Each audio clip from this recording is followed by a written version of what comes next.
I'm O.W. Root, and this is Pleasant Peninsula. It's getting pretty bitter up in the deep north, pretty nippy. Temperatures dropping down to 10, 11, 12, 13, 14, 15 at night. Tough winds in the day. I'm hoping this fire stays again, but honestly, our winds have been tough. Fire blew out last week. Wouldn't be surprised if it blew out this week.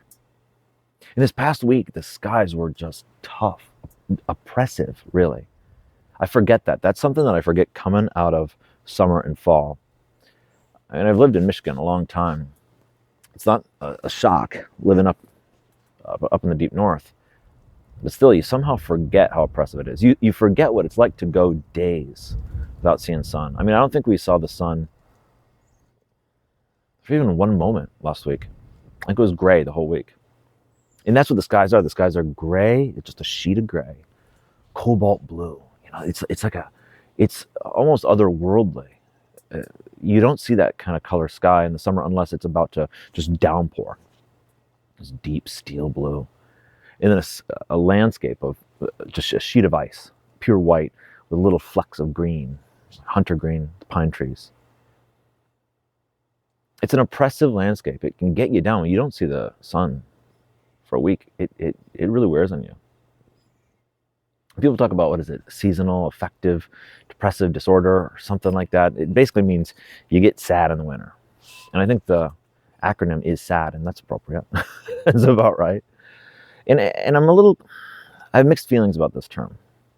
Because to some degree, I don't think it's a real term. I mean, do you get more sad in the winter? Yeah, you do. I think it's just being a human.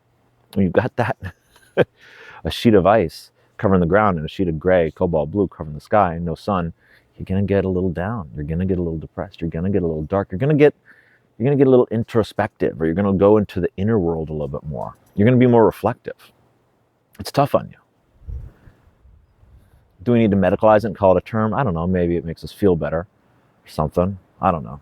I don't really have a hot take on whether we should or shouldn't use it, but I'm of mixed mind because in a certain sense, I just think it's being human, feeling a little darker in the winter. But that being said, going into winter, we got a long one ahead of us. It's beginning of December and it's already pretty tough. I think we need to, or how I'm approaching this winter and how I try to approach every winter, is lean into it. We need to accept, yes, it's cold. Yes, it's oppressive. Yes, the sky can get you down. Yes, it can feel inescapable. But there's a beauty there. There is some sort of beauty to that oppressiveness. There is some sort of beauty to that starkness. There is a beauty, that otherworldly feeling. You know, so many places in the world don't even get snow. Like there just is no snow. It does not exist, not a thing.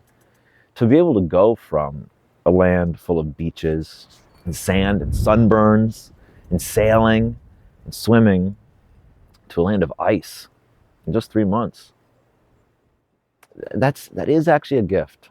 It's hard for me to say it right now. It's about 14 degrees and the wind is picking up and my toes are not feeling great and neither is my face, but there is some sort of beauty of the extreme there. Beauty of the tundra, maybe we call it. And that's something worth embracing in the winter. It's depressive or depressing. It's hard. It's oppressive. It can get us down. It can turn us inward. There's something even to learn there.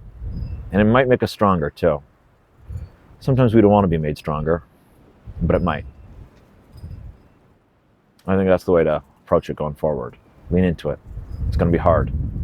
Try to learn something from it and see the beauty.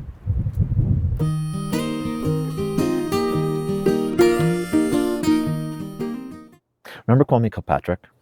He was a crook, ex-mayor of Detroit, left in shame, disgrace. But, there's always a but. He had style. The man had a vibe. He had an exuberant style. Remember the suits? You might not. If you don't, I'm going to jog your memory. Let's roll that clip. Yeah, Kwame Kilpatrick was corrupt. Convicted of racketeering, extortion, fraud, and bribery. He was a crook. But but he was a well-dressed crook, or at least an exuberantly dressed crook. He was slinging fits every day with a battalion of custom suits, notch lapels, peak lapels, double-breasted, single-breasted. The man had countless ties, paisleys, micro-patterns, floral patterns, and everything bold. The truth is, in our era of bland faux dressing up, gray sterility, and slop pajama pants, we've got to say Kwame's style had a vibe. If we're gonna have crooks, at least let them be well-dressed crooks.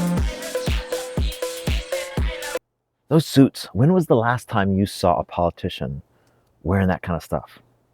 I mean, really, in just that little clip we put together, in a little Google image search, it's hard to talk outside when it's this cold.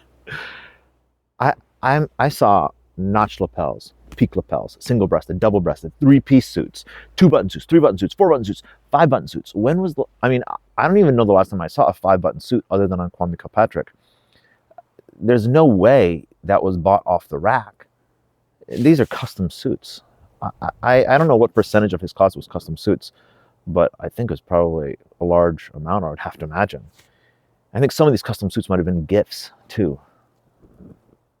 Whatever the story is, he had a ton.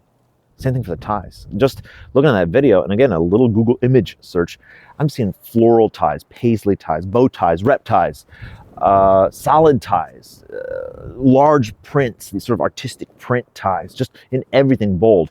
There's no way, this is just a total guess, he had less than 250 ties in his closet when he was mayor. And I think that's probably a conservative estimate, honestly. The fact that you can do this image search and see almost no duplicates is crazy. It's absolutely crazy. He always had French cuffs too. You know, the thing is, Kwame was a crook, without question. This is not debatable. But he had style.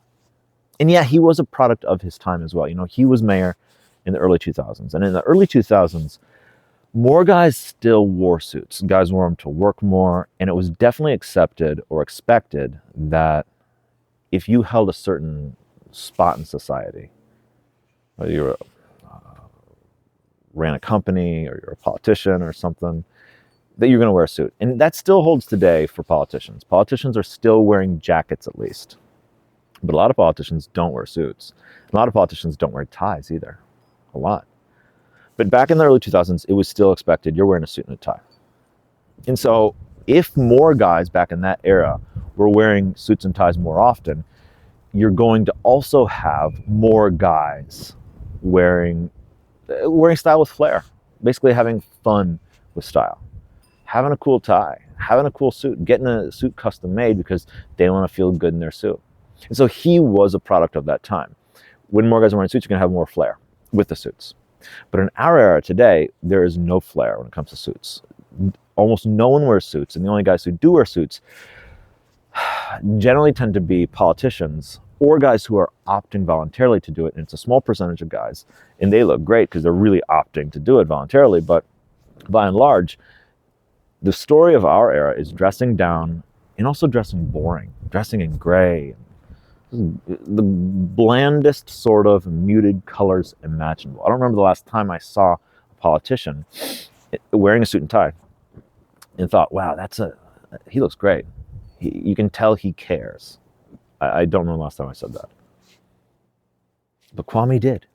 And yeah, some of it, not exactly my taste, but it had intention. He was cultivating a vibe. He was cultivating an aesthetic, and it was exuberant, and it was fun, and clothes should be fun. And no, the stupid graphic t-shirt isn't fun. It's just stupid. As I said, Kwame's a crook. He was. That's what happened. It was shameful. But if we're going to have crooks, at least let them be well-dressed crooks. Maybe. I'm O.W. Root from Michigan Enjoyer.